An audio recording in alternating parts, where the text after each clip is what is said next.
The mist presses in around you like the breath of the forest itself, cool, damp, and ancient.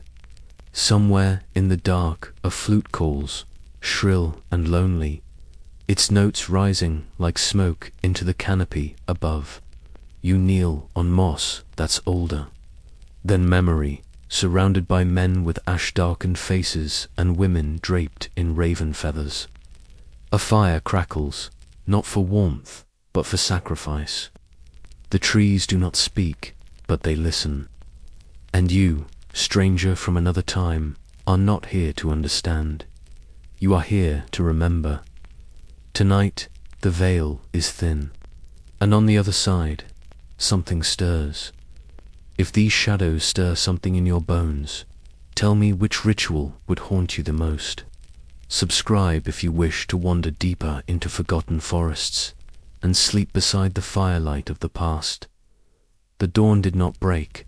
It exhaled slowly, softly, a silver breath through heather and fern, as if the land itself were stirring from some ancient slumber.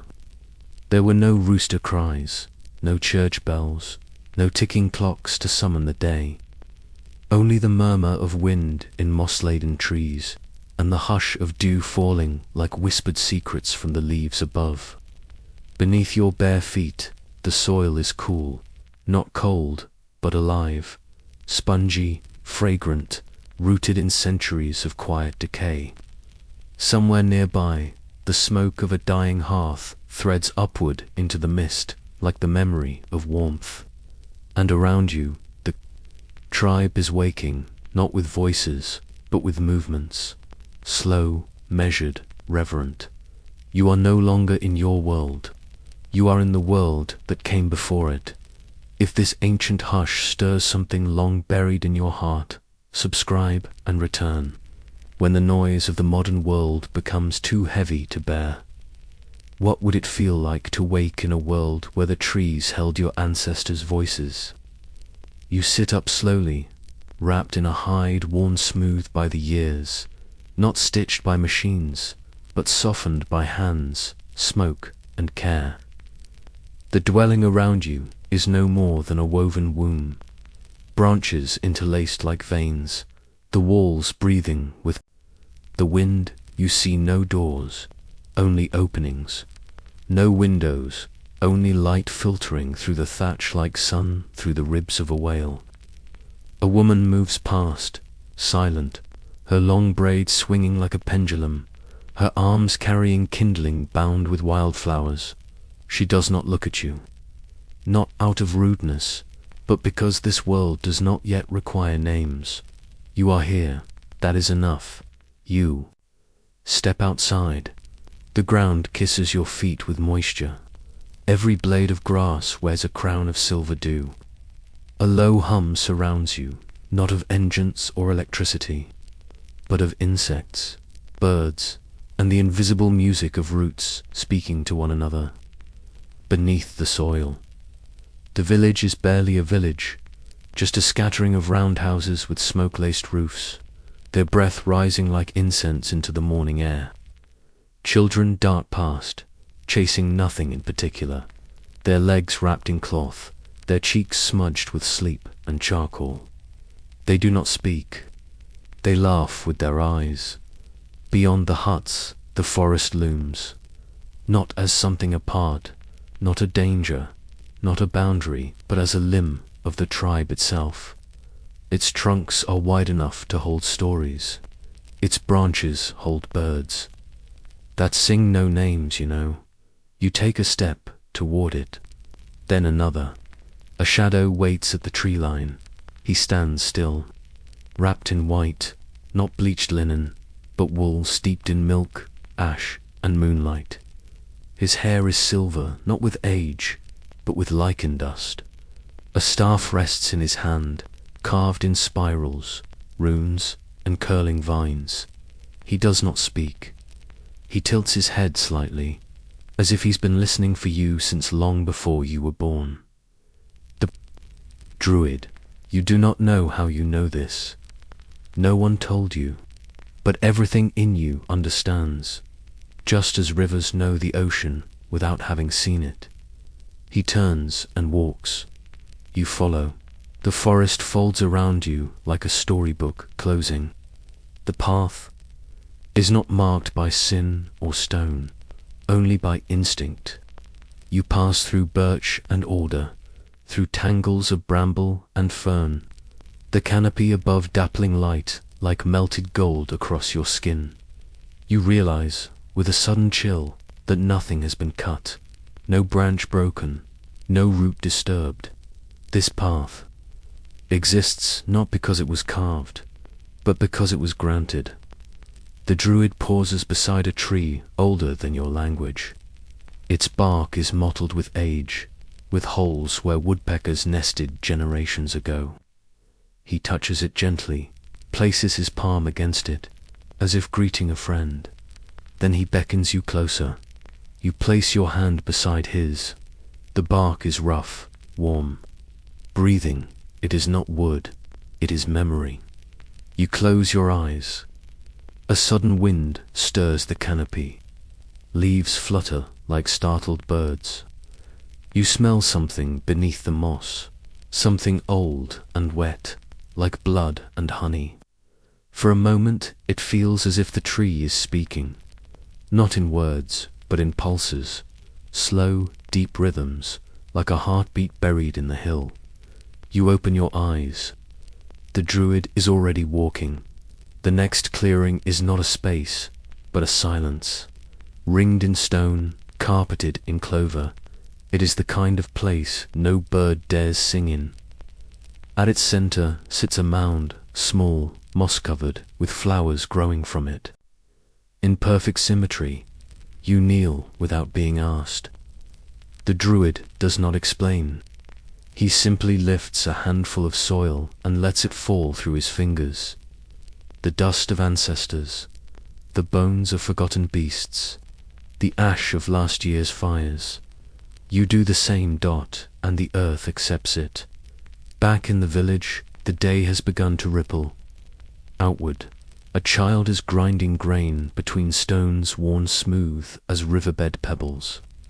A woman strings beads made from bone and berries. Smoke rises from cooking pits, fragrant with wild onion and fat. A man with a twisted ankle is being anointed with a salve that smells of pine and vinegar. No one is in a hurry. Nothing is being sold. The rhythm is not of profit, but of pulse. You sit by a stream. Its waters are brown with silt, cold as truth, and busy with mayflies. You cup your hands, drink, and find yourself blinking slowly as if the water has not just quenched your thirst, but washed some film from your eyes. The trees look clearer. The air sounds thicker. You hear, truly.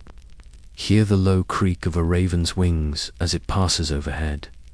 The druid returns, sitting beside you without ceremony. He reaches into a pouch and pulls out a stone. Smooth, spiral carved. He places it in your palm, then folds your fingers gently around it. Still, he does not speak, and in that silence, you understand that here, meaning is not given in language, but in presence, in gesture, in shadow and firelight, in dreams. That evening, the stars arrive without fanfare, blinking awake, one by one. The tribe gathers in a circle near the fire, not to listen, but to feel. Songs are hummed, not sung. Eyes close. No one speaks of gods, but the fire crackles as if answering something unseen. You lie on your back, the grass pillowing your head, the stone still cradled in your hand. A child leans against you, her breath soft and slow. A dog pads past. The fire smoulders into embers, and in that twilight space, where language has loosened and thought has slowed, the earth itself seems to breathe beneath you. A breath older than myth, a whisper too quiet for history. Twilight does not fall. It thickens, layer by layer, like smoke on still air. The sky bruises slowly from gold to plum, and the wind curls through the valley like an animal waking from sleep. You stand at the edge of the gathering circle, your bare toes sinking slightly into the moss-soft soil, your breath beginning to carry mist. All around you, faces begin to emerge from the dusk, painted in ochre and ash, streaked with spiral patterns, some marked with soot-black tears trailing from eyes that have seen too many winters. This is not a crowd. It is a living rhythm. You hear it before you see it, the sharp crackle, the tongue lash of flame catching the first offering of kindling. Two fires, tall as men, are born almost in tandem, twin pillars of light and heat flanking the ritual. Space. Their breath is heavy with cedar and fat, with herbs plucked only this morning, soaked in wine and set alight with silent intention. The tribe does not cheer. They murmur. They bow their heads. Their shadows stretch out long and trembling behind them, drawn to the edge of this firelit world, the festival of Beltaine. You are told it is a night of fertility, of blessings, but it feels like a night of boundaries and the dissolving of them. The fires are not for warmth. They are a gate, a portal between what is and what might yet be. Livestock are brought forward first, small, shaggy-haired cattle with horns worn smooth by rope and time. The herdsmen lead them slowly between the flames, and though the beasts twitch nervously at the heat, they pass without protest. You can almost feel the invisible veil parting, the kiss of flame licking something unseen from their coats. This is not superstition. It is protection. A burning away of hunger, of plague, of misfortune. Behind them, the people come. In pairs, hand in hand, eyes wide with fear or laughter or both. Some are young, barely more than children, stepping with hesitation and flushed cheeks. Others are older, eyes locked on each other like warriors before a charge. They leap, not high, not graceful, but with sincerity, with hope. A barefoot couple lands and stumbles, laughing, falling into one another in a clumsy embrace. The crowd doesn't cheer, it sighs. A long breath of remembrance and desire. Then a hush. A child is brought forward, small, unspeaking, wrapped in a cloak stitched from scraps. His hair is tangled, his eyes wide, with the kind of silence only the forgotten carry. An elder steps forward, her fingers dipped in soot and rainwater, her arms heavy with the weight of memory. She draws a line across the boy's brow, then one down the center of his chest. The soot darkens his skin like a shadow made visible. The water follows. After cool, clear, from a spring sacred since before language, the child does not flinch. The people bow their heads. He is marked now, seen. No longer invisible to the spirits, to the tribe, to the land itself. You feel the heat of the fires pull against your skin like a tide. Not painful, but urgent. There is something calling through the crackling. Not words, but presence. It stirs your ribs, your spine, the back of your throat. Something inside you wants to leap to, but you do not move. The druid appears beside you once more. He holds a bowl carved from a burl of oak, etched with a ring of lunar markings. He does not offer it. He simply stands there, letting the steam rise between you. It smells of elderflower and marrow, of sweat and bark, a drink, a prayer. You do not ask. Instead, he lifts his hand and points, not to the fire, but beyond it, to the edge of the gathering, to the trees. There, standing just within the darkness, is a figure shrouded in black feathers, unmoving. You blink, and it is gone. The druid lowers his hand. No explanation follows, but the tension in the air thickens. You feel it in your teeth, in your breath, not fear, but something adjacent. The kind of dread that comes not from danger, but from knowing you are being watched by something you cannot name. The flames roar higher. Someone sings now, a woman's voice, rich and low, carrying a tune that circles rather than climbs. It has no chorus, no verses, just a winding thread of sound that snakes between the trees and climbs the bones of your spine. A child joins, her off-key, uncertain but steady. Others follow. Soon the entire clearing is wrapped in this melody, wordless, restless, ancient. A song meant not to be understood, but to be felt. It winds around your ankles, it presses into your chest, it finds something you thought, long buried, and wakes it gently. A sudden gust of wind lifts sparks from the fires, upward, skyward, in a spiral. They do not scatter, they dance, like they've been summoned, like something has answered back. The druid places the bowl into your hands. Its warmth is more than physical. It hums, it breathes, you drink. The taste is thick and earthy, like drinking the roots of the forest itself. It coats your tongue, your throat, your thoughts. The world leans sideways for a moment. The flames flicker purple, then gold, then green. For a breathless instant, you see the clearing as it might have been 1,000 years before, or 1,000 years from now. Nothing has changed. Nothing will change. The fires speak, but not in words. They crackle warnings. They whisper names. They remember things long forgotten. You look across the clearing. The child, the soot-marked boy, is gone. So is the woman with the singing voice. The fires continue to burn, untroubled, eternal. You place the bowl down at your feet. Your hands are shaking, or is it the earth? The druid smiles. It is not comfort. It is confirmation. And above you, beyond the smoke, the stars begin to gather, not as witnesses, but as participants, not distant, but present. The night is no longer young, and neither are you. Dawn is a rumor, drifting slow across the valley like steam from a cooling hearth.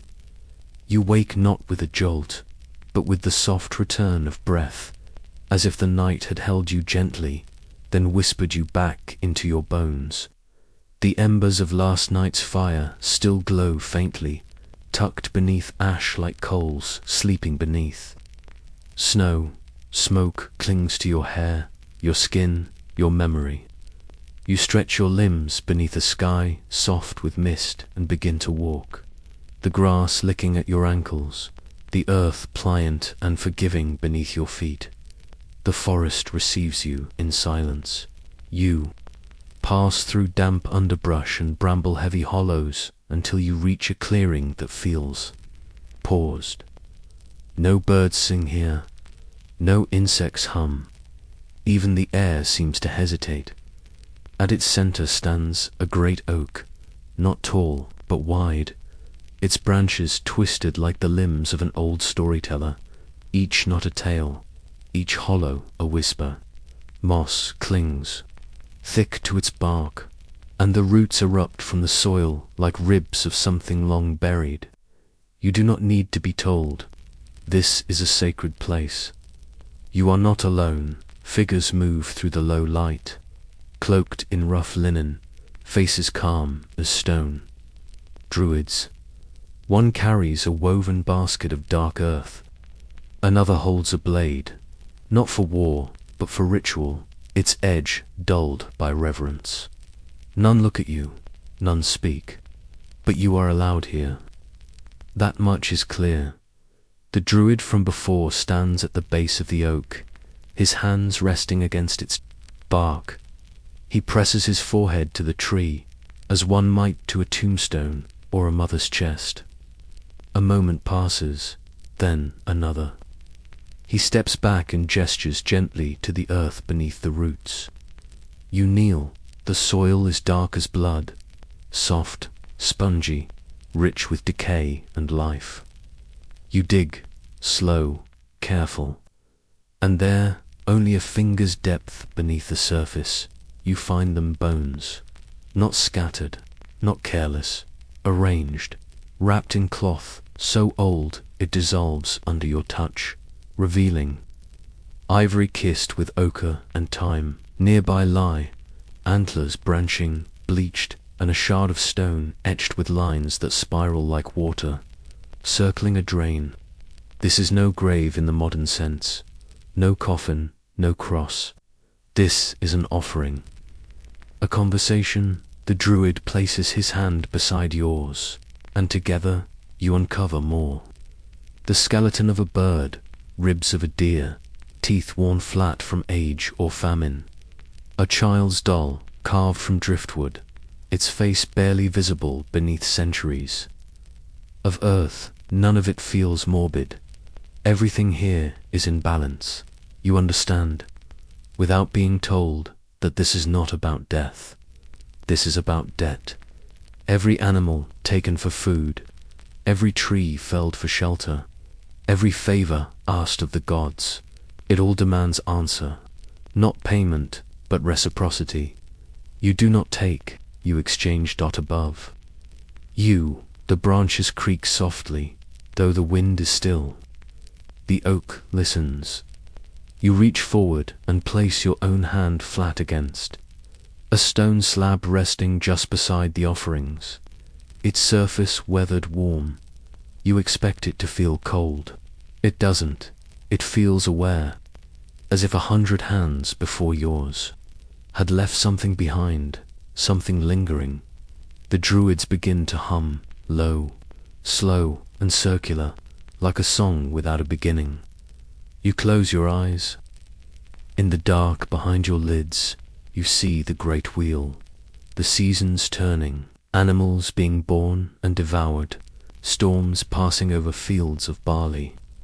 You see a woman kneeling by this same tree, centuries ago, placing the jawbone of her dead husband into the roots. You see a child burying a bird here, lips moving with a spell she barely understood, and then you see nothing, just the dark. When your eyes open, the druids are gone. Only the druid you know remains. He hands you a bundle, cloth, damp and folded. Inside is a bone, smooth, flat, carved with 2 interlocking spirals. You recognize the shape now. It matches the one on the altar stone, a symbol of eternity, of breath becoming silence, of silence. Breathing again, you rise and look around.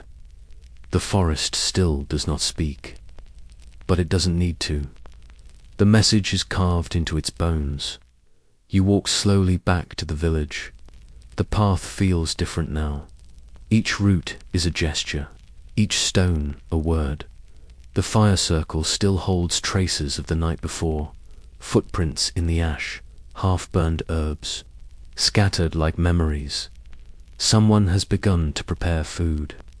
A pot hangs over the coals, bubbling with a thick stew of roots and meat. A girl stirs it with a stick, humming something tuneless. She does not look at you, but when you pass, she nods. Once, the way one might nod at someone just returned from a funeral or a pilgrimage. The bone in your hand is light, but its weight is not. You sit beside the fire. A man nearby sharpens a blade, not with urgency, but with patience, dragging it across a stone in slow, even strokes. He watches the steel, not you, but he speaks, his voice low. You touched the earth, he says. It remembers. You say nothing. He does not expect you to. He sets down the blade and takes a small handful of ash from the fire, smearing it across his own brow in a single line. A mark, not for war, for recognition. You look into the flames. they flicker orange, gold, blue. They seem to bend slightly toward you. You wonder, in that moment, how many bones you've stepped over in your life without knowing. How many trees grew from graves. How many meals were eaten without a whispered thank you. You do not feel guilty, but you feel awake. The wind stirs, and for just a moment, the fire flares high, and you smell something unexpected. Not smoke, not meat, pine needles. Rain on stone, a forest, and beneath it, the bones of a world still listening. The rain arrives, not in a storm, but in a hush like breath on skin. It drifts from a sky the color of tarnished silver, soft as milkweed fluff, soaking the earth without urgency. The camp does not scatter, it bows. Backs curve, cloaks rise like wings, and the rhythm of the morning simply shifts, as if the rain were not an interruption, but an old friend returning to join the rituals of the day. You sit beneath the eave of a smoke-laced hovel, the thatch above you dripping in a slow, arrhythmic cadence. Beside you, a small child holds out her tongue to catch the drops, her face painted with flicks of soot and berry stain like a wild animal hiding in plain sight. She says nothing, she only stares at you, not with malice, not with fear, but with knowing, as if she sees something on your skin that you do not. A figure calls from within the hovel, and the child slips inside. You hesitate, then rise, your cloak damp at the shoulders, your knees dusted with ash. Inside, the air is warm, thick with the scent of damp wool, crushed herbs, and the faint sweetness of elderberry. Smoke coils upward through a small hole in the roof, swirling in lazy spirals. A woman kneels in the center of the space, surrounded by bowls, pigments in hues drawn from earth and fire, deep woad blue, blood red from madder root, charcoal black, the green-grey of crushed lichen. She gestures for you to sit. No words are spoken. This is not conversation. This is invocation. She dips her fingers into the dark bowl first. The woad, the paste, is thick and cool as river mud. Her touch is firm, deliberate. She begins at your brow, drawing a spiral across your temple, then down your cheek in a curve that circles the bone and ends at your jaw. Her fingers leave behind a trail of silence. You do not breathe. She chooses the red next, the madder. It smells faintly metallic, like iron warmed by the sun.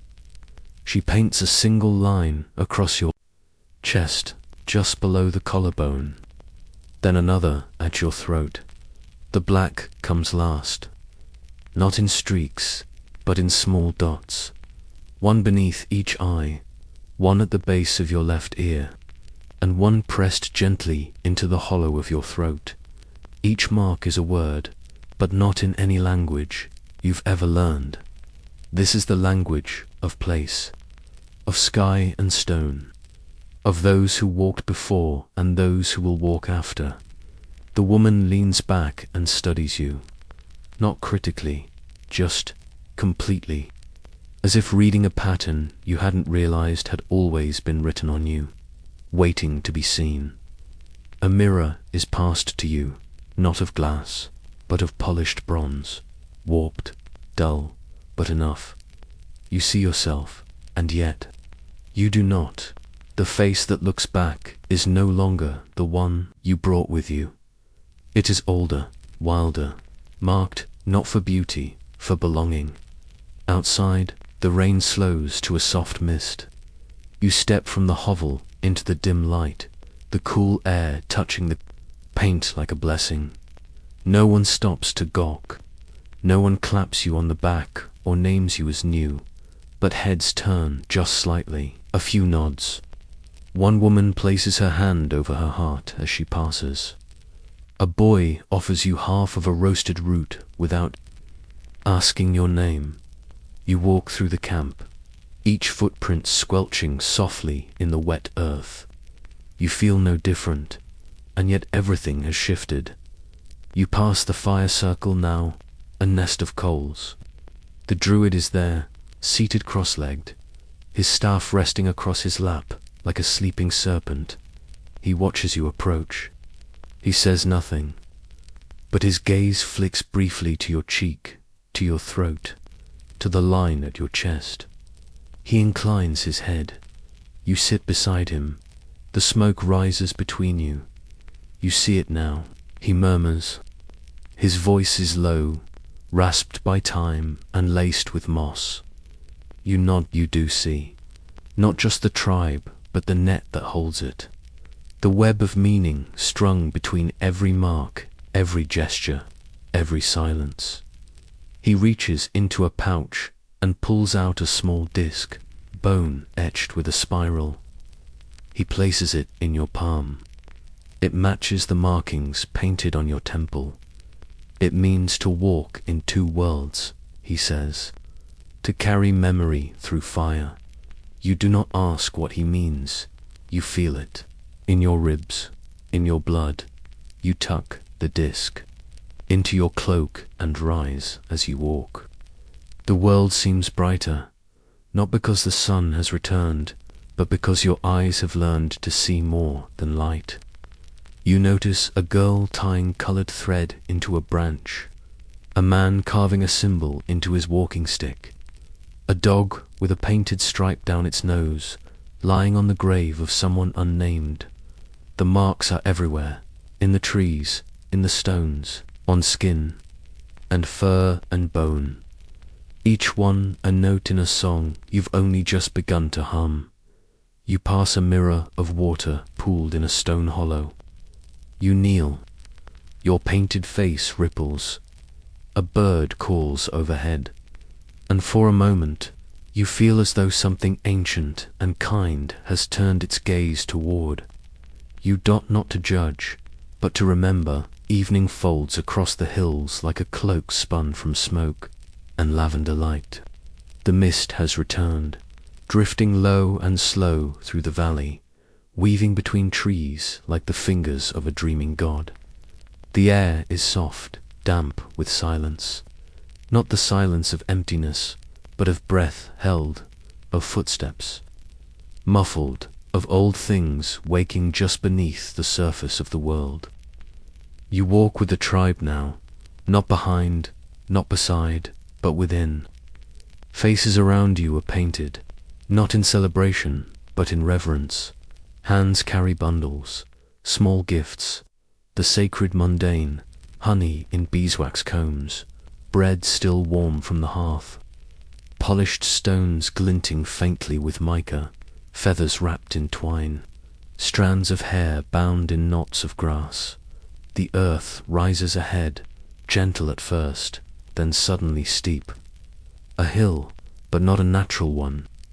It curves too perfectly, too deliberately, the way a sleeping animal does when it does not want to be seen. The druid calls it she, the hollow hill, not empty, hollow, as if something breathes within. You reach the base as twilight bleeds. Toward night no one speaks. Children carry their gifts with solemnity rare in their age, bare feet silent, eyes wide, lips pressed shut, as if holding in a spell. One begins to hum a tune with no words, but rhythm enough to settle the air. Others join softly. The song is not joyous. It is not mournful. It simply is. You climb the slope. The grass here is thick, untouched, woven with tiny blue flowers and stalks of golden sedge. It brushes against your ankles like fur. The mist parts slowly before the group, curling back as if reluctant to let you pass. And at the summit, a flat stone awaits lichen flecked, ringed with small markings, its edges worn smooth by time and touch. This is where the offerings are laid. The woman beside you unwraps a bundle of bread, dense, coarse, smelling of smoke and honey. She places it gently on the stone, then presses her forehead to the surface for a breath before stepping back. A child kneels, setting down a figurine carved crudely from bone, perhaps a fox or a deer. He whispers something, and though the wind snatches the words away, you feel them settle into the air. It is your turn. You step forward, your bundle tight in your hand. It is small, a lock of your own hair, bound with thread and tucked between. 2 river stones you found days ago, one smooth as a heart, one cracked like a question. You place them on the stone, carefully, deliberately, as if offering not an object, but a promise. And perhaps you are. You kneel. The stone is cool against your forehead, its surface damp from mist and the breath of centuries. Your eyes close, and the world vanishes. There is no wind, no birdsong, only a pressure, not heavy, but present, like being watched by something that has always known you. A weight in the chest, a whisper in the teeth. Something in the soil. Shifts, not sound, but sense, and then it is gone. You open your eyes. Night has arrived. The stars are faint behind the mist, but the hilltop glows, not from fire, not from light, but from presence. The gathered offerings shimmer with dew. The tribe steps back, circling the stone, hands joined now. A chant begins, low, wordless, old. It moves through the group like water, passing from throat to throat. A single sound made by many mouths. You join it without thinking. The sound carries into the mist, into the valley, into the bones of the hill. It is not meant to be heard, it is meant to be received. Somewhere far below, beneath soil and root and stone. Something receives it. The chant fades, softening like a dream slipping into morning. The circle breaks. One by one, the tribe begins the descent, feet sure even in darkness, as if the hill itself is guiding them down. You remain a moment longer. The offerings glisten in the starlight. You wonder what becomes of them. Do they rot? Do they disappear? Do the spirits take them? Or are the offerings not for them at all, but for the ones making them a gesture of humility, a reminder of place? You don't know, but you feel smaller now, and somehow more complete. You walk down the hill. At the base, the druid waits. He carries a small flame cupped in a bowl of clay, the only fire on the hill. He holds it out to you, and you take it. It does not burn, it warms. You carry it back to the village, where it will be used to relight the hearths, and as you walk, the mist parts before you, not in fear, but in welcome, as if the hill has accepted your gift, as if you are no longer merely walking through this world, but walking with it. The air tonight holds its breath. Even the trees seem quieter, their limbs motionless, their leaves hanging like suspended thoughts. You walk beside them now, the warriors, their bodies draped in cloaks of wolfskin and bear hide, their faces expressionless, blank as uncarved stone. They do not speak. None of them do, not even to one another. This silence is not awkwardness. It is preparation, sacred and deliberate. A vow not to stir the balance of the night. You are on the edge of something. The raid is planned for dawn, but the ritual begins now. There are no horns, no speeches, only a slow, purposeful movement toward the clearing, where a wide, flat stone waits beneath the open sky. One by one, the warriors come forward. They kneel beside the stone. Not to pray, not in the way your world understands it, but to remember. Each lays down something. A lock of hair, a tooth on a leather cord, a feather from a raven's wing. Offerings, promises, apologies perhaps. The druid stands apart, arms folded in his cloak, watching like a shadow given shape. He does not lead the ritual. It leads itself. You are invited to observe, not to judge. A man sharpens his blade with a stone that has been passed down through 6 generations, the handle dark with the sweat of his bloodline. Another adjusts the straps of his sandals, fingers, moving slow, precise, rhythmic. A third sits with his back to a tree, his eyes closed, his lips moving in silence. You cannot hear his words, but his breathing is steady, as if he is walking somewhere very far away, deep inside himself. The air smells of pine resin, of iron, of damp wool and quiet. A woman kneels beside a fireless pit. She does not carry a weapon, but a long coil of rope wound tight around her wrist.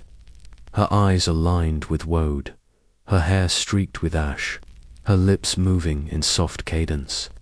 She hums something, not a melody, but a vibration. A mourning song, though no one has died yet. Or perhaps someone already has. The ritual continues. Each man and woman steps to the pit. They smear their hands with ash from last winter's fire, not to disguise, but to reveal. The ash, they believe, carries memory. Those marked by it are remembered by the spirits, even in death. You are given a handful. It is warm, though no heat touches it. You press it to your chest. You feel it seep into you. Nearby, a boy, barely taller than your shoulder, watches. The warriors with solemn eyes. His face is painted half black, half red. He holds a small wooden blade carved from you. His father, perhaps, walks into the clearing and kneels. The boy says nothing, but his eyes never leave him. You watch them, and feel the weight of something ancient stirring in your chest. Not fear, responsibility. They are not fighting for glory. They do not expect reward. They fight because the tribe must survive, and survival demands sacrifice. As the moon rises pale and full, the warriors begin the binding. Cords of leather are tied around their wrists, not tight, not restrictive, symbolic, a reminder that life is not owned, it is borrowed. Each knot tells a story, one loop for an ancestor lost in battle, one for a promise made to a child, one for a wound that never healed. The woman with the rope ties her final knot, then places a kiss on the forehead of the youngest warrior. He does not flinch. He accepts it. You feel your breath slow. Time becomes syrup thick. You hear every step, every shift of cloth, every sigh of wind through pine. Then a stillness. The druid steps into the circle and lifts a bowl of oil. He dips a sprig of heather and anoints each forehead, a small dab, warm and fragrant, like honey mingled with rust. He mutters no spell. He speaks no words. This is not for blessing. This is to be remembered in the morning. Not all will return. The oil marks the faces of the ones whose names will be spoken beside fires long after their bones are ash. You close your eyes, and for a moment you feel them, all the ones who came before, walking behind you, watching, whispering. You do not hear them, but you feel seen. A horn sounds soft, low, like a bull calling across a field. It is not a signal to fight, it is a call to rest. The warriors lie down, each wrapped in their cloak, their weapons resting beside them like lovers. No one jokes, no one dreams aloud. Sleep comes as duty, as armor, as surrender. You sit by the edge of the clearing, watching their chests rise and fall. The stars above seem closer now, each one a name, each one a memory, each one once a warrior. 2. And as the wind moves through the trees in long, deep breaths, you wonder, is this what bravery feels like? Not pride, not fury, but silence. Dawn does not announce itself. It seeps upward from the roots of the hills like blood rising through cloth. The sky remains clouded, grey with sleep, but the light has changed, cold and colourless, the kind of light that makes breath visible and silence sharper. The warriors rise without words. One by one, they gather their weapons, tighten their cloaks, retie the cords around their wrists. Their faces remain unreadable, each marked with ash, oil, and the silence of what they've already surrendered. You walk behind them through the bracken, the morning air thick with mist and anticipation. Not fear, not quite, but something cousin to it. The druid walks beside you, his staff tapping softly against stones, half buried in moss. His eyes remain fixed ahead. He has seen this before. Many times by midday they return. The raid is over. It does not last long, only the length of a breath held under water. The clash of metal, the scream of a dying man, the dull thud of something lost forever. You do not see it. You hear only the echoes, carried on the wind. When they reappear, the warriors are changed. Some limp, one is carried. Faces remain stoic, but their eyes are distant, like they've walked through a door you cannot follow through. And they carry heads, 3, to be exact, bound in cloth, still dripping, the blood staining their cloaks and arms in thin, rusty rivulets. You expect celebration, roars of victory, triumph. Instead, reverence. The warriors do not flaunt them. They carry them gently, carefully, like they are cradling something sacred, because to them they are dot. In the Celtic world, the soul resides in the head, the seat of memory, of will, of spirit. To take it is not to desecrate, but to contain, to preserve. These are not trophies, they are guests. Spirits now entangled with the fates of those who carry them. The druid leads a procession into the woods. You follow, the smell of blood and sweat thick in the air. They reach the grove just as the sun breaks, briefly through the clouds, casting long shadows through the ancient trees. At the center stands a cedar box, carved from a single trunk, its surface worn smooth by decades of weather and touch. Its lid is lifted carefully, reverently inside. Dried herbs, sweet marjoram, wild mint, yarrow. One of the warriors steps forward and unwraps the first head. The face is slack, mouth slightly open, eyes closed by fingers now stained. The druid takes a brush of moss soaked in spring water and gently wipes the brow. He murmurs a phrase, one you do not recognize, but that sounds like farewell wrapped in apology. The head is placed into the box. Herbs are tucked around it. The lid is closed. The ritual repeats with the other two. No one hurries. No one watches. Away. These are not enemies. They are ancestors now, bound to the tribe through the offering of life. Their spirits, it is believed, will watch over the warriors who took them, guiding them, dreaming through them, ensuring they never fall without being seen. One young man remains, kneeling after his turn. He weeps silently. The druid places a hand on his shoulder, not to console, but to honor. Back at the village, the box is carried to the shrine, a small stone circle, half sunk in earth, guarded by upright slabs, etched with spirals and stars. Here, the heads will rest for a cycle of the moon, watched by women who keep the sacred fires lit and the offerings fresh. Every morning, they will speak to them. not in prayer, but in remembrance. You sit by the fire that evening. The mood is not festive, it is weighty, grounded. A woman sings a low, steady song as she stirs a pot of barley and dried meat. A boy carves notches into a length of hazelwood, one for each warrior returned, one for each head offered. The druid hands you a bundle wrapped in linen. You open it slowly. Inside, a piece of carved bone, a strand of dark hair, and a symbol, 3 interlocking lines, painted in dried blood. This is for memory, he says. Yours, he adds, and theirs. You nod.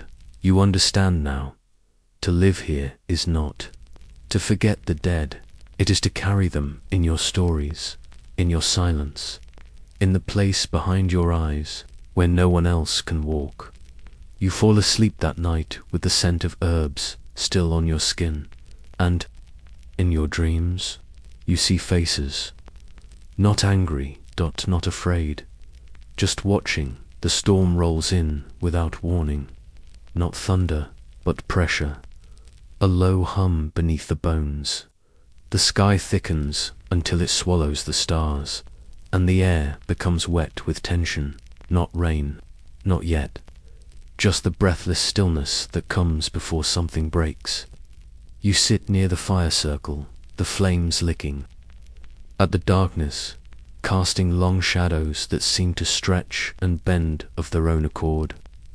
Faces flicker at the edge of your vision, painted, weathered, worn thin by time and worry. No one speaks loudly tonight. Even the children are quiet, their laughter stilled by something unspoken. Then she comes. You don't see her arrive. One moment, the edge of the fire circle is empty. The next, she is there, a woman, wild-haired, barefoot, her cloak soaked and clinging, her eyes black with something deeper than night. She is smeared in blood, fresh and thick, not her own. Her hands shake, her mouth moves as though mid-prayer or mid-curse. The tribe does not run, they do not shout. They part for her, as if the wind itself is making way, a seer or something. Worse, she stumbles forward, collapsing to her knees before the fire. The druid steps from the shadows, his expression unreadable, his eyes never leaving hers. She raises her head and speaks, but the words are wrong. They are not speech, not in any language you know. They bend, curl, twist, sound made into shape. Her voice echoes strangely, too loud and too soft at once. Her gaze is not fixed on anyone. It is fixed beyond. She sees something you cannot, and she begins to name it. A queen, she says. A queen of ravens, a figure robed in feathers and bone, whose footsteps turn earth to ash. She rides no horse, but wind, carries no blade, but death. Her face is never the same, sometimes young, sometimes ancient, sometimes it is your own. The tribe listens, no one interrupts. Even the fire seems to shrink, as if afraid to draw her attention. She speaks of famine, of fields that will not rise, of rivers that forget to flow, of children born without voices. She speaks of blood spilled where it should not be, and silence falling where laughter should live. Then she stops. Just like that, her body sways, then stills. Her eyes blink once, then return to something human. She looks around as if waking. From a dream she does not remember, the druid steps forward. He kneels beside her, pressing a sprig of dried rowan to her lips. She bites it, swallows. Her body trembles, not with fear, but with release. He wraps her in a fur cloak, leads her gently to the edge of the firelight. She will sleep now, they say, for a day, or 3, or forever. The tribe does not resume its conversation. Instead, they rise one by one and walk to the edge of the woods. There, they place small tokens beneath the trees, feathers, shells, shards of bone. Not offerings, warnings, messages for the spirits, who listen from the hollow branches. You stand, unsure of what is expected. The druid comes to you, holding a crow's feather, black and glossy. He places it in your palm, says only one word, remember, you. Nod, not because you understand, but because you feel that you must. Rain begins, at last, soft, steady, cleansing. It drips from your brow, streaks your paint, washes the ash from your hands. But it does not wash away the weight. That night, as you lie in your shelter, you do not dream. You stare upward at the ceiling of woven branches. You hear a sound outside, soft, sharp, repeating. You rise, you step into the rain, eyes scanning the darkness, and there, perched just beyond the fire's reach, is a raven, still watching, not cawing, not moving, just watching. And somehow, you know, it remembers you too. The river breathes slowly beneath the pale veil of morning. Mist drapes itself across its surface like linen on the shoulders of the dead. The trees along the banks are heavy with dew, their reflections shivering faintly. In the water's surface, a soft sound guides your steps. Not birdsong, but something quieter. A rhythm, the scrape of stone on stone, the whisper of cloth pulled through water. You follow it. You find them in the SHALLOWS, kneeling, silent, women, cloaked in grey and brown, their sleeves rolled past their elbows, their hands submerged in the current. The river coils around their wrists like smoke, its chill biting but ignored. They do not speak to one another. They do not look up when you arrive. Their attention is fixed on what rests in their laps. Bones clean and pale, some long, some narrow, some not yet freed entirely of the flesh that once wrapped them in warmth. You expect horror, but what you feel instead is reverence. The way a mother bathes a newborn, so to do they wash the dead. One woman dips a femur into the water, rubbing it gently with a bundle of dried moss. Another traces a groove along a rib, removing what little time has left behind. A third cradles a skull in her lap, brushing away flecks of earth from the eye sockets with her fingers alone. These are not relics. They are not remains. They are memories given form. The druid joins you at the edge of the trees. His cloak is dark with river mist. He speaks quietly. They are the bone washers, he says. The last hands the dead will know. You watch as one woman stands. She carries a bundle now wrapped in flaxcloth, still damp. She walks slowly to a small stone wall built into the riverside. Within it are niches carved from the earth itself, shelves for the dead. She places the bones, gently murmurs something, and seals the space with a flat stone marked with red paint dot. No name, no date, just a single spiral. You step closer. The woman nearest to you turns, her eyes lined with charcoal, her mouth drawn in neither smile nor frown. She holds out a small bone, a phalange, smooth and white, and dips it once into the water. Then she presses it into your palm. Clean it, she says. You kneel beside her. The water is colder than you expect, and it wakes something beneath your skin, a shiver not of fear but of memory. You rub the bone gently with moss, as you have seen. The motion is slow, deliberate, repetitive. The river carries the dust away without question. You realize, slowly, that the act is not just physical, it is a ritual of release, a cleansing of the final tether, a way to send the soul At last, on its journey beyond flesh, nearby, a child sits with her legs tucked beneath her, wrapping thin cords around a small bundle of cleaned bones. Her fingers are nimble. She hums a song too soft to understand. She pauses to tie a knot, kisses the bundle once, then places it in the arms of an older woman, who rises and walks toward the burial niches. This is not mourning, it is tending. It is care. The druid touches your shoulder and leads you further down the river, where a circle of stones waits beside a pool of deeper water. Here bones are burned, when the earth cannot receive them, when burial is forbidden by soil to shallow or frozen.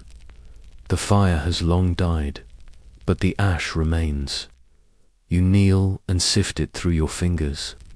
It smells faintly of rosemary and rain. Sometimes, the druid says, the fire remembers better than the ground.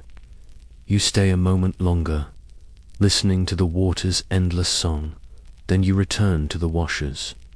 They are finishing now, wrapping the final bundles in cloth, stacking their bowls and brushes, whispering thanks not to the gods, but to the ones who stayed long enough to be washed. The sun breaks through the trees in slivers. You stand, one of the women hands you a satchel of wild mint and crushed lavender, a gift for sleep, she says, for the kind that is not yet final. You nod and begin the slow walk back to the village, the scent rising with each step. Behind you, the river continues its work, and in its depths, the dust of countless lives flows gently toward the sea. The wind has changed. You feel it in your chest before you feel it on your skin. A pull, a hush, a breath held long and low. The smoke from the hearths curls downward now, not up, as if the sky itself is bowing its head. The sun slips behind the hills earlier than usual, and the shadows grow long too quickly, like they are stretching toward something. The village slows, not out of fear, not even grief, but reverence. You can taste it in the air, a mixture of ash, dried apples, and something older, something that smells like memory. Samhain. The end of the Celtic year, the beginning of the dark. Tonight, the veil between worlds thins, not as metaphor, but as fact. Tonight, the dead are close. You help prepare the banquet. It is no feast of abundance, yet there is care in every offering.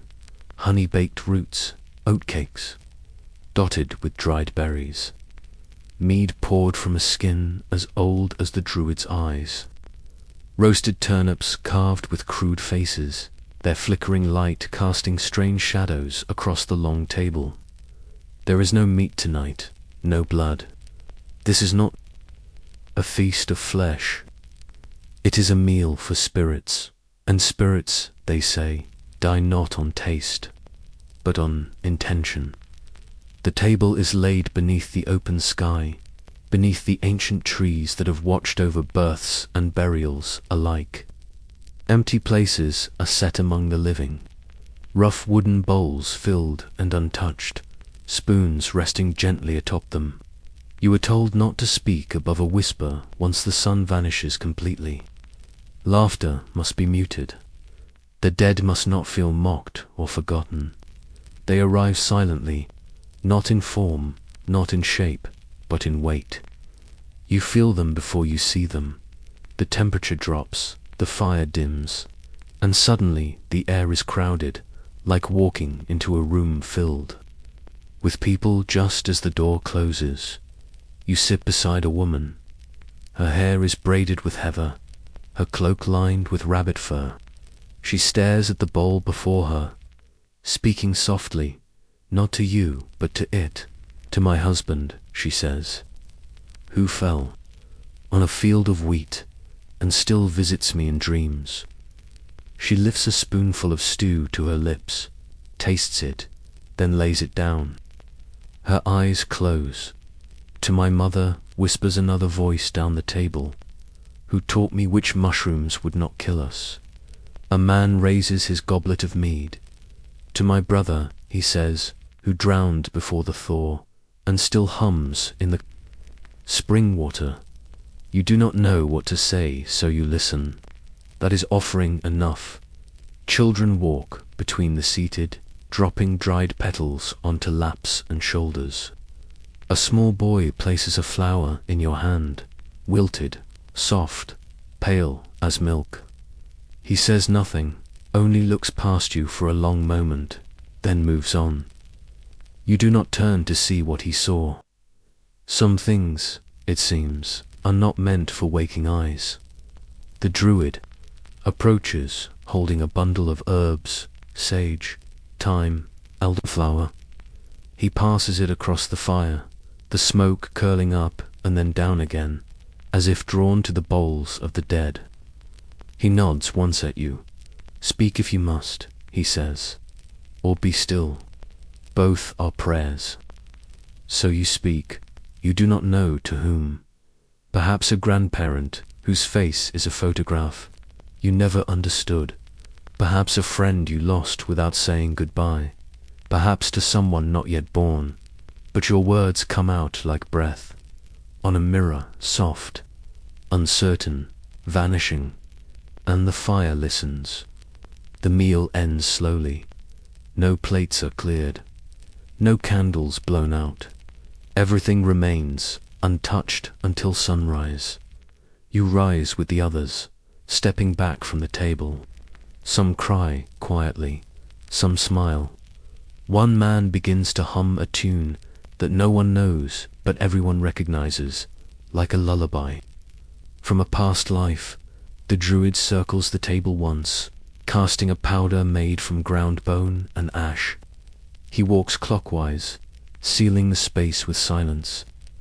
When he finishes, he kneels, head bowed. It is done. Back in the village, the homes are dark. Fires are low. Doors remain cracked open, should any wandering spirit need a place to rest. You sleep with your window uncovered, the cold licking at your toes.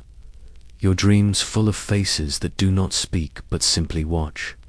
When you wake just before dawn, the bowl you left outside your door is empty. The wind is quiet again.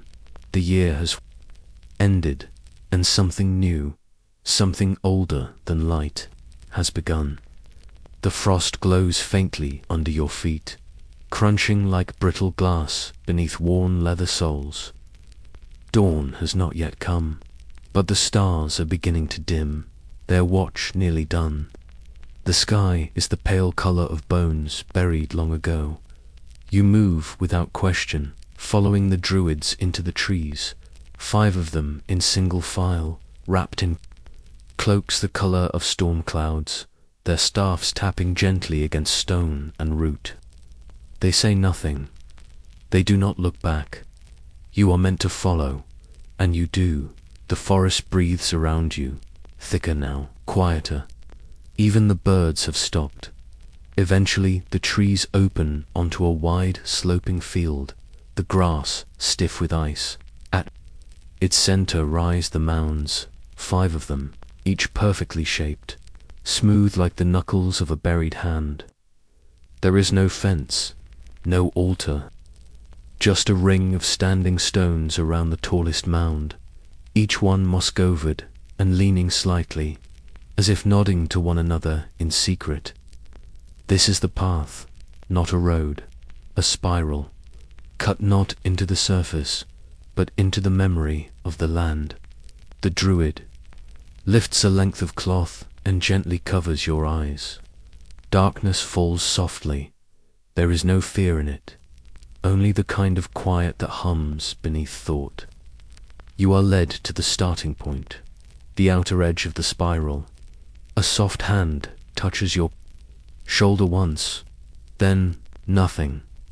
You begin to walk, slowly, carefully, barefoot. The frost bites, but not cruelly. It's as if the cold is there, not to punish, but to wake you. The The spiral winds inward, left, then right, then left again. Time begins to fade. You don't count steps. You don't measure distance. You walk, you breathe. And then it happens. A shift. The ground no longer feels entirely solid. The air seems thicker. Each breath tastes faintly of copper and sap. The wind moves differently.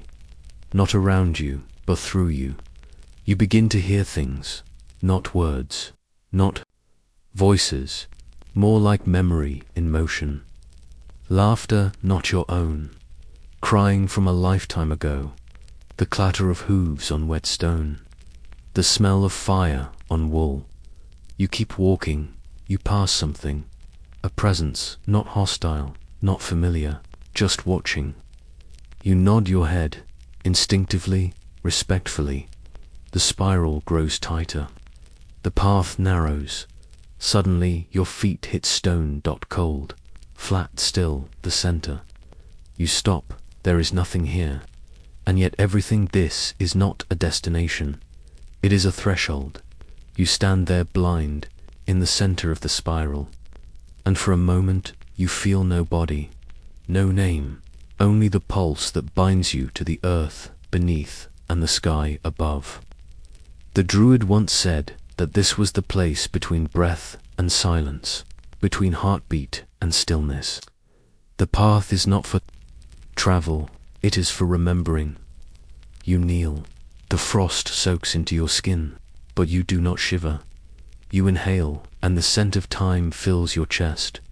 You exhale, and the mist of your breath lingers far too long, curling into something that almost resembles a figure before it dissolves.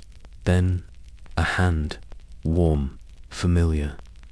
The cloth is removed from your eyes. The spiral stretches out before you, faint in the dim light. The stones stand silently, casting long shadows across the mounds. The Druids stand just beyond the circle, waiting, watching. They do not speak. You rise and begin your walk outward.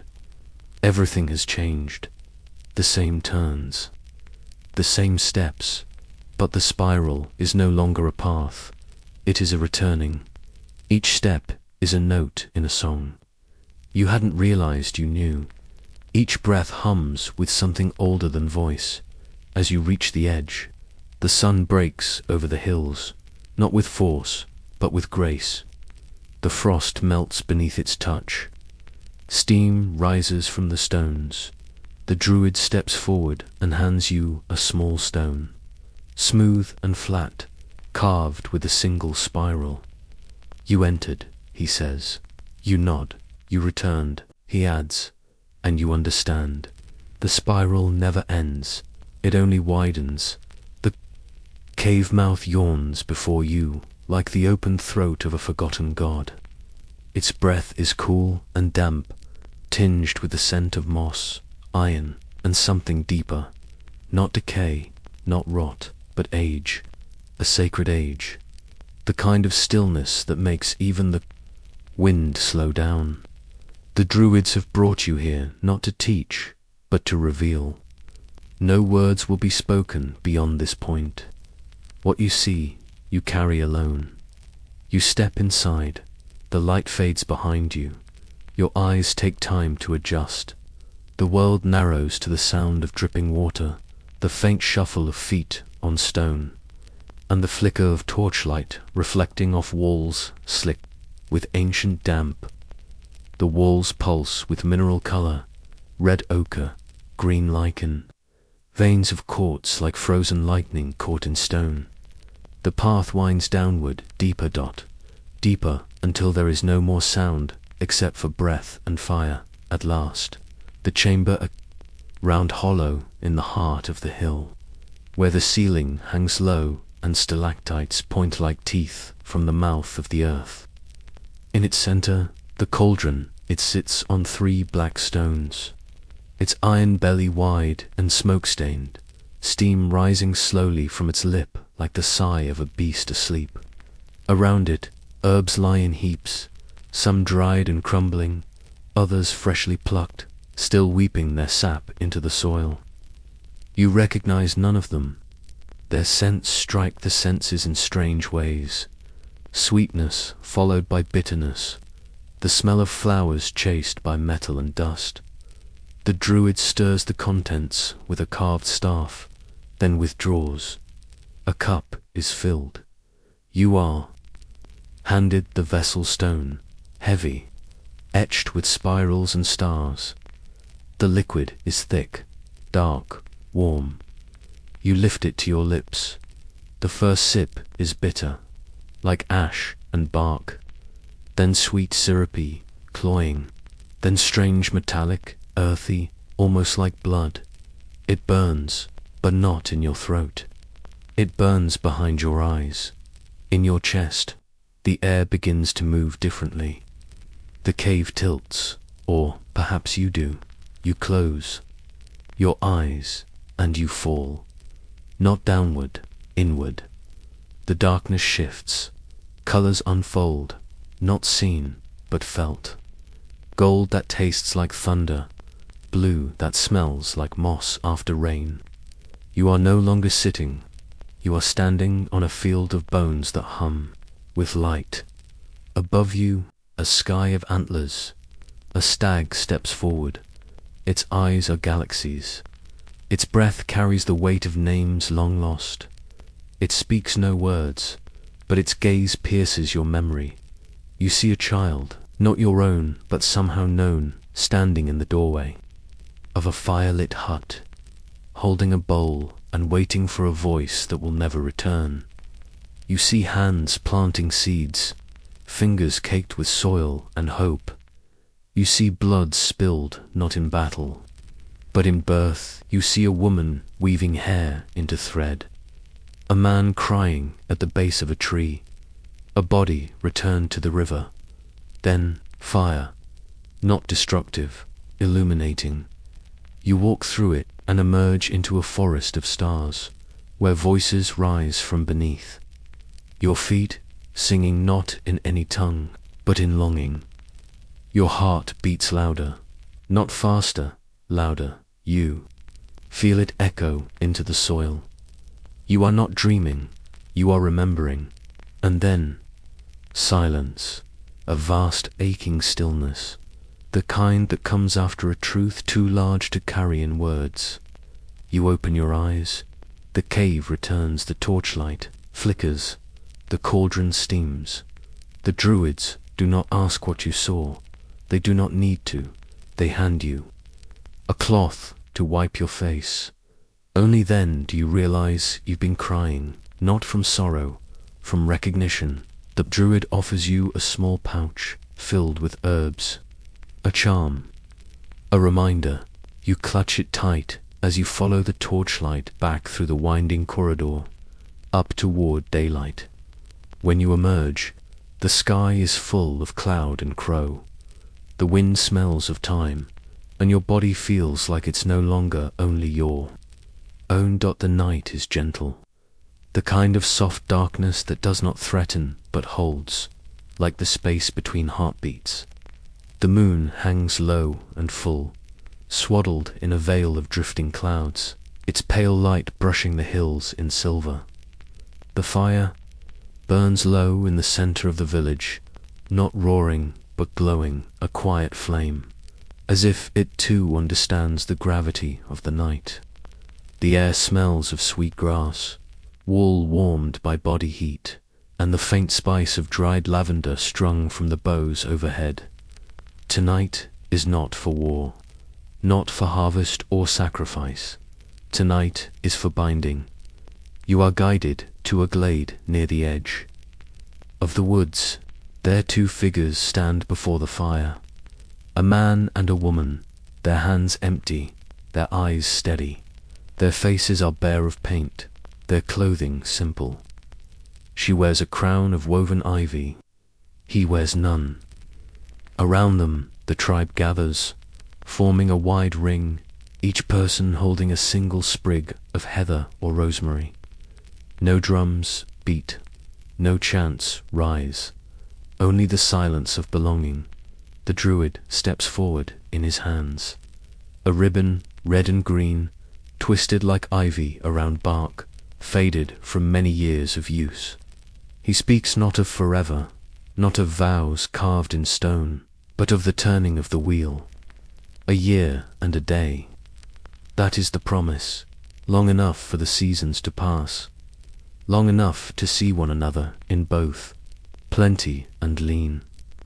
If love holds through winter's bite and summer's fever, then the binding may stay. If not, they part with honor. He places the ribbon in their joined hands and begins to wind, once for truth, once for patience, once for joy. Then he ties it, not tight, loose enough that they could break free with a single pull, but neither moves. You watch their faces. They do not smile with performance. They glow, not with giddy passion, but with something quieter, like recognition, a memory made flesh. An elder steps forward and places a loaf of bread between them, broken in half. They each take a piece and eat. The simple act binds them further than words. Ever could a child brings water in a bowl of carved birch. They drink, not from separate sides, but from the center. The fire hisses softly as someone drops herbs into the coals. The smoke rises sweet and blue. Around the circle, the tribe begins to hum a low sound like wind through reeds. The note you hear just before sleep takes you. You glance up. The moon has broken free of its cloud cover.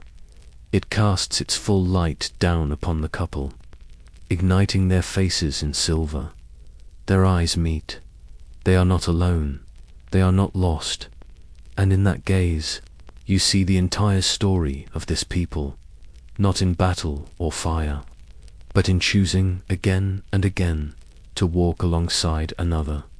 The druid closes the ceremony by extinguishing the smallest fire with water, marking the end. The couple steps away from the flame, their fingers still twined. You return to the village in silence. No feast follows, only small offerings left at the door of their shelter, a sprig of mint, a carved stone, a dried apple slice, symbols of goodwill, blessings in gesture rather than speech. Later, you lie beneath a canopy of stretched linen, watching the shadows of branches move across its surface. You think of the ribbon, fragile, beautiful, easy to break, and yet unbroken. You wonder, in your own life, what threads you've tied, which ones have held, which ones you let go of too soon. The wind shifts. You hear laughter in the distance, soft and private, not for the crowd, for each other. The fire in your chest flickers. You close your eyes, and somewhere in the quiet between stars, a new thread begins to form. The sky is pale with morning, but not yet awake. A soft veil of fog hugs the grass, swirling around bare ankles and warming stones. Birds do not sing, they wait. Even the river seems to pause, its usual chatter softened to a murmur. Something in the air holds the breath of the village, a kind of reverence, a kind of fear. A child has been born. You stand at the edge of the gathering where the fire meets the mist, and the tribe forms a quiet ring.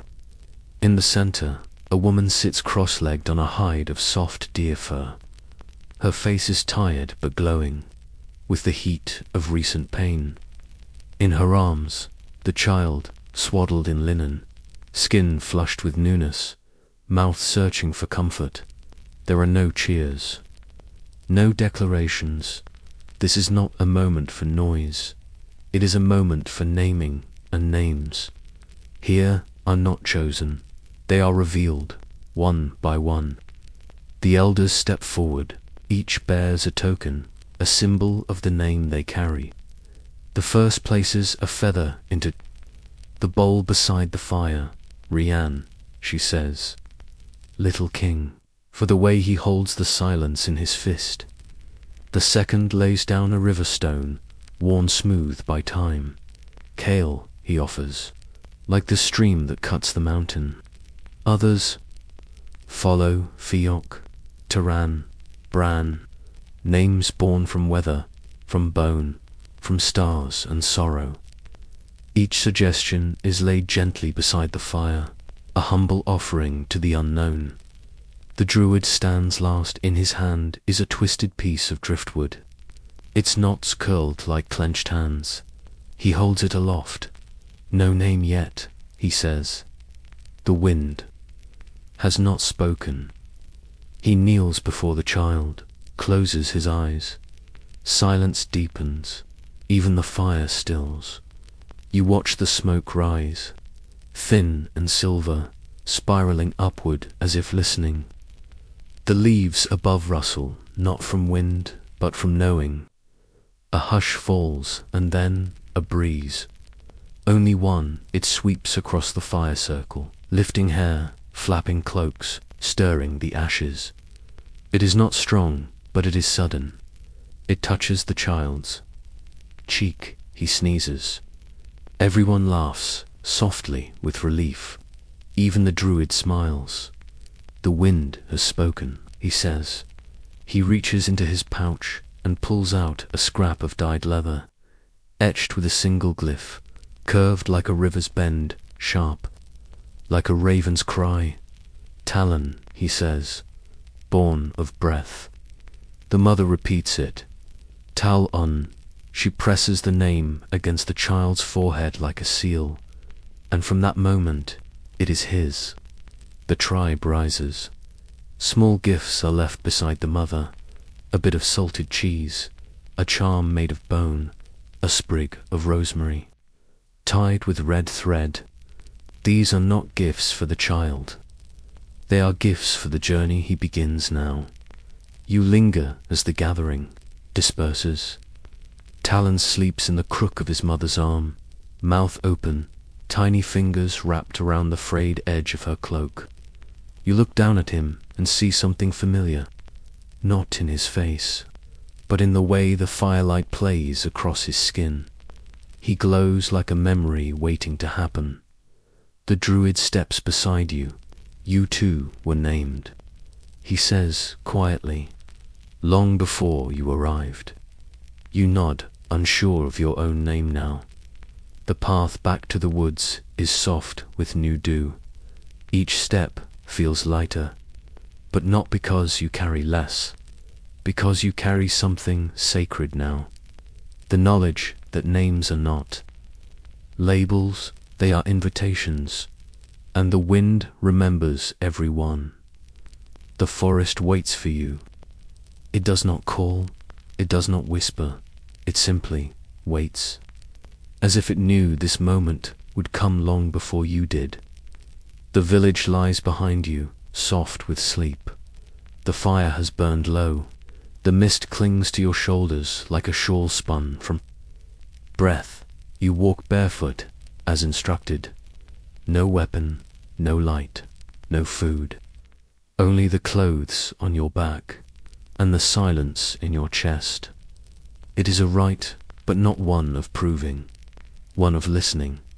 The druids, say the trees, remember what we forget, that they carry the voices of the ancestors in their bark, in the lichen on their trunks, in the twisting of their limbs. Tonight, you will learn to hear them.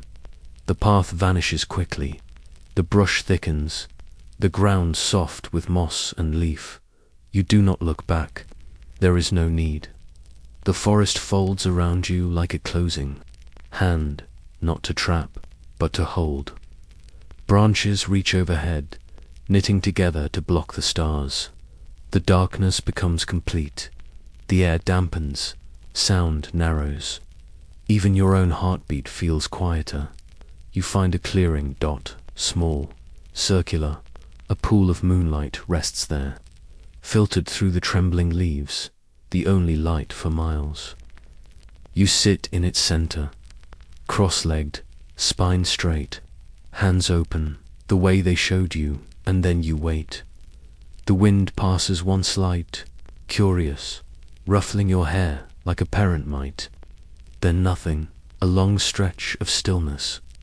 Your thoughts rise, chatter, spiral. You remember faces, scents, sounds from another life. You think of the cities you came from, of streetlights, of names, of the hum of machines. And then, slowly, it fades, all of it, until only the breath remains. Your breath, the forest's breath, and then something else, a sound, not a voice, not a language, but something real. It is the groan of a limb shifting under its own age, the rustle of dry leaves from no wind at all, the sudden drop of a pine cone hitting moss, and beneath it, a rhythm, not like a drum, but like a heartbeat within stone. You feel it in your fingertips, in the soles of your feet, knowing you open your eyes. The clearing hasn't changed, but you have. The trees around you lean slightly, inward as if listening. Their bark glistens faintly. Their roots curl above the ground like fingers curled in sleep. You reach out and place your hand on the nearest trunk, rough, wet with dew, alive. Not just in the way all plants are alive, but in the way that stories are. You close your eyes again, and now the sounds become clearer. A mother singing to her child beneath this very tree, generations ago. The cry of a wounded man crawling to its roots after battle. The soft scrape of a blade carving symbols into the bark in the dark of night. A promise, a curse, a hope. The tree has heard it all, and now it lets you listen. You do not speak, you do not move for hours or minutes or lifetimes. You remain there, breathing with it. When the first light of morning kisses the edges of the clearing, you rise. The air is warmer now. The forest does not seem darker or lighter, only known. You bow once to the tree, not from obligation, but from respect, as you walk back through the woods. Each step feels different, not heavier, not lighter, truer. Each tree you pass feels like an elder dot. Each bird call like a word from a language you almost remember. The edge of the forest appears. The village awaits, but you pause. One last time, beneath a beech tree with smooth grey bark. You press your palm to it, a silent farewell. It responds not in sound, but in stillness, and you carry its silence with you, like a song with no words. It happens quietly. There is no scream, no rush, just a breath not taken, a silence not broken. The old man, whose hands carved bows, and whose voice taught stories to children who never knew their own fathers, is gone. His death is not tragedy, it is not spectacle, it is simply ... accepted, like the falling of a leaf too tired to hold on. The village wakes to the news with bowed heads, not wails. Mourning here is not volume, it is ritual. The body is washed with spring water and wrapped in wool dyed dark with crushed bark. Strips of ivy bind his ankles and wrists. His mouth is filled with dried mint and a pinch of salt, not for preservation, for journey. He is not being buried, he is being sent. You walk with the others through the mist-laced grass as the sun hangs low behind a veil of cloud. The air smells of peat and riverstone. Atop the hill outside the village, a stone platform waits flat, ancient, ringed with blackthorn and heather. Birds perch in silence along the branches. Even the sky seems respectful. He is laid on the stone's face turned skyward, mouth open, not in fear, but in rest. The druids chant low, not words, but sounds drawn from the belly, from the breath. They do not name the man. They do not speak of his deeds. They trust the wind to carry those things now. His name belongs to the trees, to the water, to the fire he once tended. You are handed a sprig of rohan. You place it beside his hand. Others do the same, a circle of green and red berries forming around him, as if the forest itself were reclaiming its child. No earth is dug at. This is not a burial in the sense. You know this is an offering. The sky is the grave, and the birds are the senders. They will come soon. Already the wind has changed. The fire is lit, but it is not for burning the body. It is lit to guide the soul, smoke rising in slow, straight lines into the pale morning. The druid steps forward and places a black feather on the man's chest, one from the raven. A messenger, let him be heard, he says, softly, and then silence. You sit with the others around the edge of the platform. No one speaks. Some cry, not with noise, but with stillness. A woman hums a lullaby you heard weeks ago sung to a baby. Now it is sung for the dead. You close your eyes and feel the weight of it press against your ribs. Then the wings a single bird first, gliding overhead, then 3, then 7, then more. They circle, not in fear, in recognition. And then they descend. You do not look, that is. The way you listen, the flapping, the cries, the sound of flesh returning to sky. When the wind shifts, the druid stands. It is done. The tribe rises and walks slowly back to the village. Heads bowed, hands empty. You are the last to stand. You glance at the stones. Only bones remain clean, placed carefully, respectfully, beside the small pile of rohan and feather. You do not touch them, but you nod and walk away. The sky is brighter now, not joyful, but lighter, like something heavy has been lifted, not taken.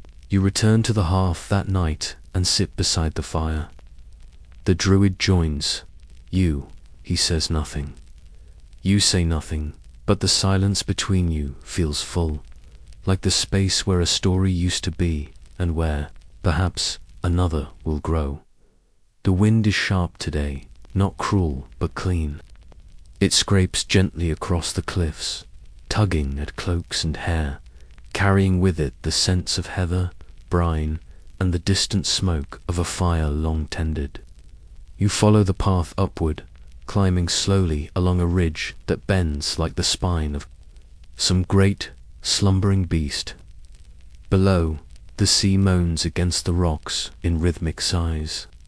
Above, gulls cut across a pale sky, their cries thin and ancient dot at the summit. They wait, the elders, old men with beards like driftwood and hands cracked by time. Women with hair woven in silver braids, eyes sharp as flint, backs curved but unbroken. They sit in a loose ring, knees bent, cloaks gathered against the cold, their staffs planted firmly in the soil as if to anchor them between sky and stone. You are invited to sit among them.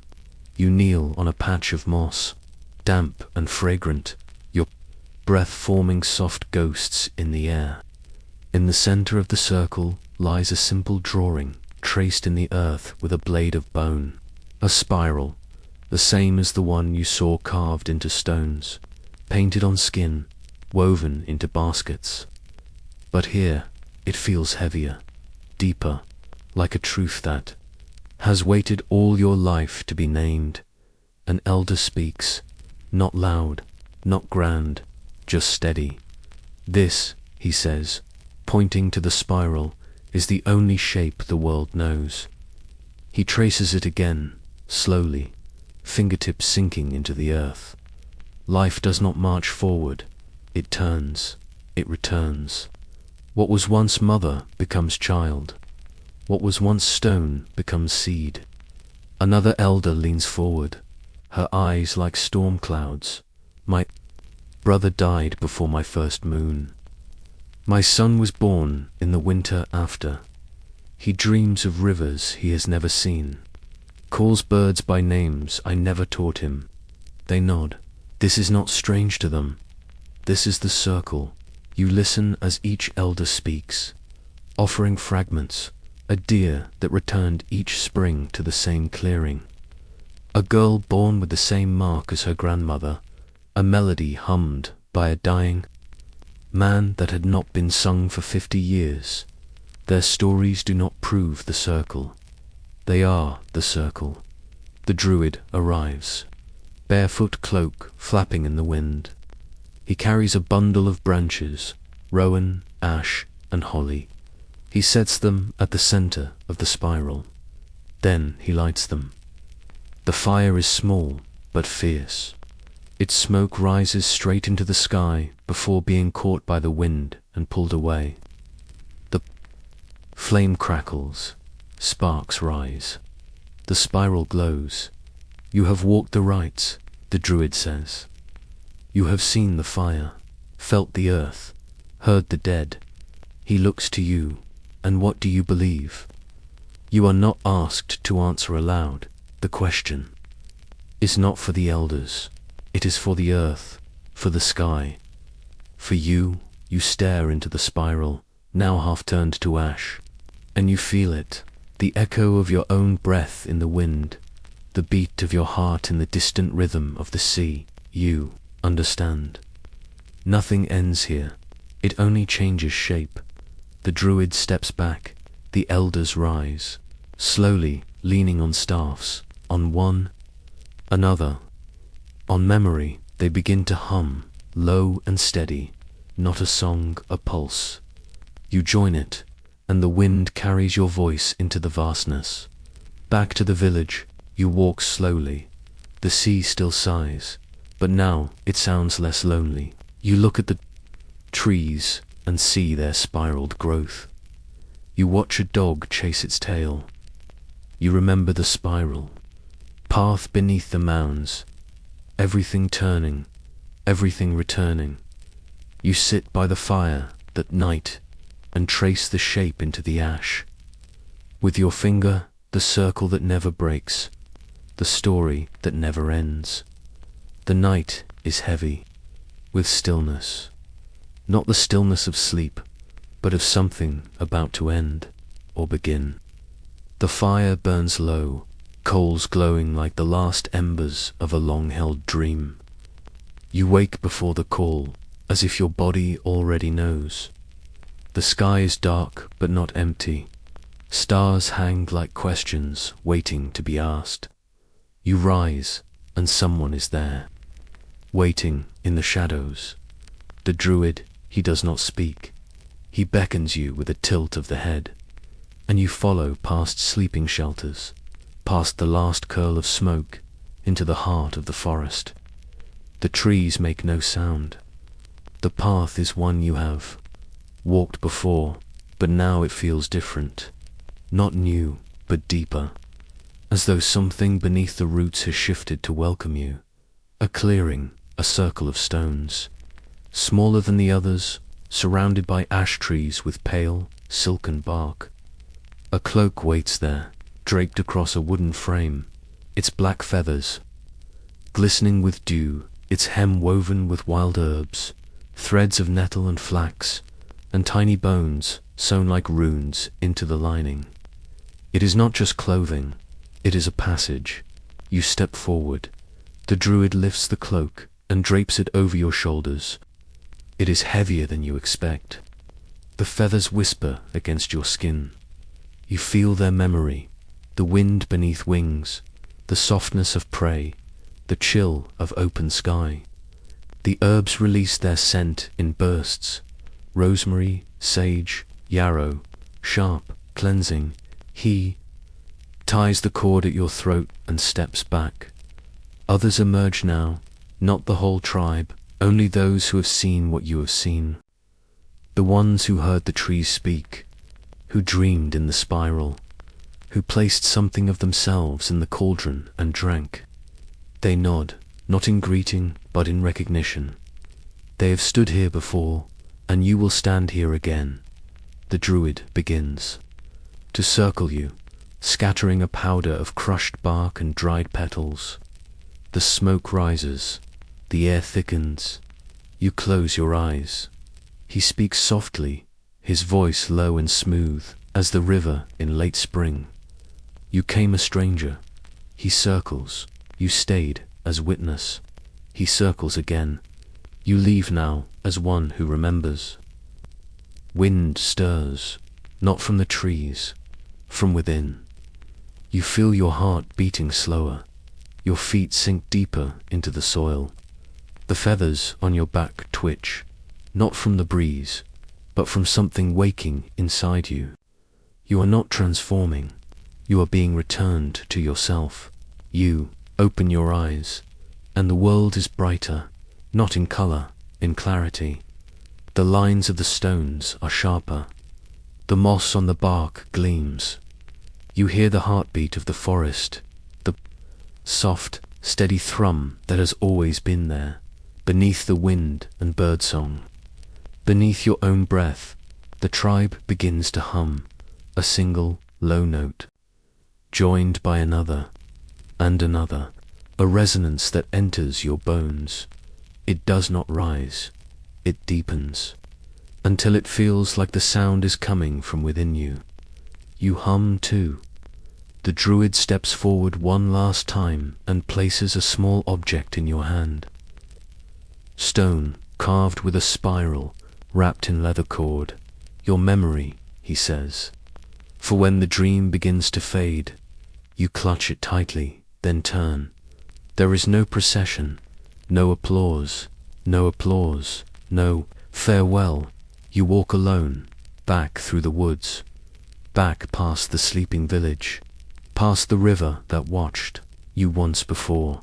And as dawn begins to stretch its fingers across the sky, you realize you are no longer a visitor. You have become part of the story. You have worn its feathers. You have tasted its roots. You have stood where others have stood. And someday, someone else will wear the cloak, and you will be the wind that stirs it. The lock lies before you like a mirror in morning, still, dark, and infinite. Mist curls low across its surface, tracing the edge of the water like a shawl draped gently over the shoulders of the earth. The sky above is without color, a gray so deep it hums. Trees line the banks, their branches bending inward, not from weight, but from memory. You stand at the edge, the cloak of feathers still around your shoulders, the spiral stone tucked close to your heart. This is the final rite. You have walked the path, heard the trees, tasted the old names on your tongue.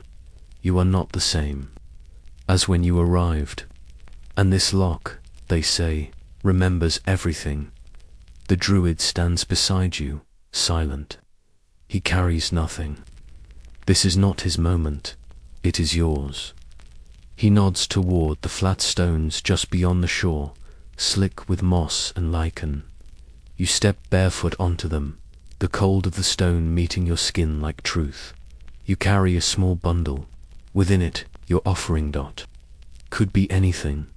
A ring, once given in love. A lock of hair. A word carved into wood. A song you have never spoken aloud. It does not matter what it is. What matters is what it means. You reach the last. Stone nailed the lock stretches out before you, like the breath of the world. You hear no birds, no breeze, just water lapping gently against stone, and the low beat of your own heart. You untie the cloth dot inside. The object, you hold it in your hands, and suddenly it feels heavier. Not because of weight, because of memory. All the footsteps that led you. Hear all the voices that led you in. You lift it high, close your eyes. Whisper a name, not your own. Not aloud, but one that has followed you in dreams. Then you release. It falls with no splash, just a sound like exhaling. The water accepts it. You remain kneeling. And something stirs, not in the water, in you. A loosening, a thread untied, a gate opened. You feel it, not joy, not sorrow, but peace. The kind that only comes when something has been truly given. You rise. The druid does not speak, but he bows. Not deeply, just enough to say, "It is done." You step back from the stones, the moss brushing your heels. Others will come here after you. Some have come before. The lock holds their offerings in silence. Layer upon layer of love and letting go, sunken into its belly like dreams, too sacred to be buried in earth. You walk the path back slowly, not because of weariness, because you now understand the weight of each footstep. Back through the woods, back past the spiral stones, past the trees that once spoke your name. The village comes into view. Smoke curls once more from hearths. Children's voices rise on the wind, like birds returning from sleep. Life continues, but you are different, and somewhere beneath the lock's still surface, your offering waits in the hush, a memory kept safe, a vow made in silence, a truth laid down beneath the sky. Morning light presses softly against your eyelids, not harsh, not urgent, just there, warm and gentle, like a hand resting against your cheek. The smell of smoke still lingers in your lungs, though the hearth in your room is long cold. You turn, half expecting to feel moss beneath you, the weight of feathers on your back, but it is only the weave of modern linen, the dull hum of distant traffic through the window. The forest is gone, or is it? You lie still. Let the breath return slowly to your chest. There is no village outside, no lock, no druids, staff resting by the door, but something remains, something older than place, the taste of ash and honey on your tongue, the image of spirals in the dust, the sound, soft, fragile, of a single voice humming a tune you know you've never heard before. You sit up. The spiral stone is not beneath your pillow, and yet, in your palm, you feel its shape. Not carved, remembered. You rise and move through the morning slowly. Shoes feel strange. Clocks too loud. The mirror reflects your face, but the lines feel deeper, not from age, from knowing. A kind of echo behind your eyes. You open the window. A gust of wind stirs the curtains. The leaves rustle. For a moment, you think you hear it again. The hum, the song sung at the fire, the one without words, the one they said, belonged to the trees, and in that moment, you understand. You were never meant to stay. You were meant to remember, to carry it forward, in small ways, in silence, in the way you pause before stepping into a forest, in the way you whisper a name when no one is listening, in the offerings you leave, not of stone or braid, but of patience, of kindness, of quiet. The modern world does not believe in magic, but perhaps it only forgets, and maybe, just maybe, you've brought a piece of it back. Something ancient that hums beneath your thoughts. A forgotten song, and now, as you step into the day, you carry it. Not to explain, not to prove, but to keep, for the next time someone walks alone in the woods. Hears the wind stir, and wonders, am I the only one who remembers? You'll be there, in the hush, in the turning of the leaves, in the silence between heartbeats, listening and humming. The song that never ends. As the last embers of this tale fade to ash, may its warmth stay with you. If you felt even a whisper of that ancient world stirring within you, subscribe to this journey. There are more forgotten songs waiting. What part of this story lingered with you the most? As the fire fades and the voices fall silent, I thank you for walking this forgotten path with me. If the songs of the forest still echo in your mind, subscribe and return. When the world is too loud and your heart longs to remember. Which Celtic ritual left the deepest imprint on your mind? Could you have faced the silence of the forest? Alone, what would you have offered the spirits beneath the hill?